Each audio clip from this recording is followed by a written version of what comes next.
Uber തൊഴിലാളികളെ ഇപ്പോൾ എവിടെ കണ്ടാലും പരമ്പരാഗത ടാക്സി തൊഴിലാളികൾ തടഞ്ഞു നിർത്തുന്ന ഒരു സാഹചര്യത്തിലേക്ക് പോകുന്നു. Reporter breaking. പരമ്പരാഗത ടാക്സി ഡ്രൈവർമാരും യൂബർ ഡ്രൈവർമാരും തമ്മിലുള്ള തർക്കത്തിൽ ഗതാഗത വകുപ്പ് മന്ത്രി KB ഗണേഷ് കുമാറിന് രണ്ട് നിലപാട്. ഓൺലൈൻ ടാക്സിക്ക് നിയന്ത്രണം ഇല്ലെന്നാണ് മന്ത്രി ആദ്യം പറഞ്ഞത്. പിന്നീട് ഓൺലൈൻ ടാക്സി കമ്പനികൾ കേരളത്തിൽ രജിസ്റ്റർ ചെയ്തിട്ടില്ലെന്ന് മന്ത്രി തിരുത്തി പറഞ്ഞു. നിലപാട് മാറ്റം തൊഴിലാളി സംഘടനകളുടെ സമ്മർദ്ദത്തെ തുടർന്നെന്നാണ് ആരോപണം. കേൾക്കുന്നത് ഊബറിന്റെ കാര്യത്തിൽ ഒരു ഇന്റഗ്രേറ്റഡ് പോളിസി രൂപീകരിക്കണമായിരുന്നു ട്രാൻസ്പോർട്ട് ഡിപ്പാർട്ട്മെന്റ്. അത് രൂപീകരിച്ചിട്ടുണ്ട്. അപ്പോൾ ഊബർ രജിസ്ട്രേഷൻ ഇതിനകത്ത് ഈ ഊബറും ഓല എന്ന് പറഞ്ഞ രണ്ട് കമ്പനി വളരെ പ്രധാനപ്പെട്ടാണ്. ഇവർ കേരളത്തിൽ രജിസ്റ്റർ ചെയ്തിട്ടില്ല. അതിൽ ഒരു കമ്പനി, 3 കമ്പനി ഉള്ളതിൽ ഒരു കമ്പനി രജിസ്റ്റർ ചെയ്തു. മൂന്നാറിൽ ഒരു ഗുണ്ടായിസം നടക്കുന്നു. നടന്നത് വളരെ ദൗർഭാഗ്യകരമായ നടപടിയാണ്. അത് ടാക്സി ഡ്രൈവർമാർ ചെയ്യാൻ പാടില്ലാത്തൊരു കാര്യമാണ്. ഞാൻ മൂന്നാറ് പോലീസ് SP-യുമായി സംസാരിച്ചു. അവർ RTOമാരുമായിട്ട് സംസാരിച്ചിട്ടുണ്ട്. അത് എൻഫോഴ്സ്മെന്റ് RTOയോടും പറഞ്ഞിട്ടുണ്ട്. RTOയോടും നിർദ്ദേശം കൊടുത്തിട്ടുണ്ട്. 6 പേരെയാണ് ആ വിഷയത്തിൽ പോലീസ് സംശയിക്കുന്നത്. ഈ 6 പേരെയും പോലീസ് അറസ്റ്റ് ചെയ്യുന്നു എന്നോട് പറഞ്ഞത്. അവരെ അറസ്റ്റ് ചെയ്യുന്ന മുറയ്ക്ക്, അവരെ കസ്റ്റഡിയെടുക്കുന്ന മുറയ്ക്ക് അവരുടെ ലൈസൻസ് റദ്ദാക്കും.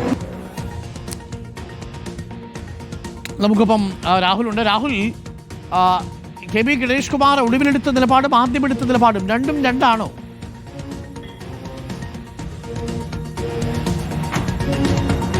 ഡോക്ടർ അരുൺ, ഈ വിഷയത്തിൽ ഗതാഗത മന്ത്രിയായിട്ടുള്ള KB ഗണേഷ് കുമാർ ഒരു നിലപാടിൽ ഉറച്ചു നിൽക്കണം എന്നുള്ളത് തന്നെയാണ് ആദ്യമായി പറയാനുള്ളത്. മൂന്നാറിൽ മുംബൈ സ്വദേശിയായിട്ടുള്ള ജാൻവി ദുരനുഭവം നേരിട്ടപ്പോൾ മന്ത്രി ആദ്യം പറഞ്ഞത് ഇങ്ങനെയാണ്: മൂന്നാറിൽ ഗുണ്ടായിസം നടക്കുന്നു, ഊബർ ഇന്ത്യയിൽ നിരോധിച്ചിട്ടില്ല, ഊബർ ഓടിക്കുന്നവരും തൊഴിലാളികളാണ്, മറ്റ് ഡ്രൈവർമാരും തൊഴിലാളികളാണ്, അതുകൊണ്ട് തൊഴിൽ ചെയ്യാനുള്ള അവകാശത്തെ ആരും കനിക്കരുത്, ഇത്തരത്തിൽ നിയമവിരുദ്ധമായി ടാക്സി ഡ്രൈവർമാർ ഓൺലൈൻ സംവിധാനത്തെ തകർക്കാൻ ശ്രമിച്ചാൽ അതിന് സർക്കാർ കൂട്ടുനിൽക്കില്ല എന്നായിരുന്നു ആദ്യം മന്ത്രി പറഞ്ഞത്. മന്ത്രി ഇങ്ങനെ പറഞ്ഞതോടുകൂടി CITUയും INTUCയും BMSും ഉൾപ്പെടെയുള്ള തൊഴിലാളി സംഘടനകൾ കടുത്ത എതിർപ്പുമായി രംഗത്തെത്തുകയും ചെയ്തിരുന്നു. ഇതിന് പിന്നാലെയാണ് കഴിഞ്ഞ ദിവസം മന്ത്രി ഈ നിലപാട് തിരുത്തി പറഞ്ഞത്.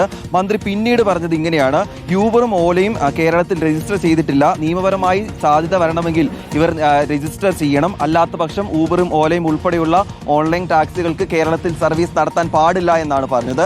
ഏറ്റവും ഒടുവിൽ മന്ത്രി പറഞ്ഞ ഈ പ്രതികരണമാണ് നിലവിൽ പ്രതിസന്ധിയായിരിക്കുന്നത്.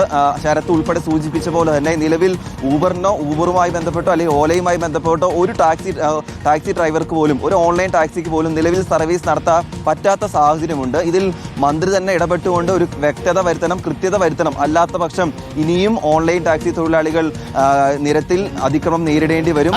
കൂടാതെ പറ്റാത്ത കാര്യമാണ്. നിലവിൽ ഹൈക്കോടതിയുടെ ഉത്തരവിന്റെ അടിസ്ഥാനത്തിലാണ് യൂബർ, ഓല ഒക്കെ പറയുന്ന ഓൺലൈൻ ടാക്സികളുടെ സർവീസ് നടത്തുന്നത്. നിയമപ്രകാരം തന്നെയാണ് അവർ നടത്തുന്നത്.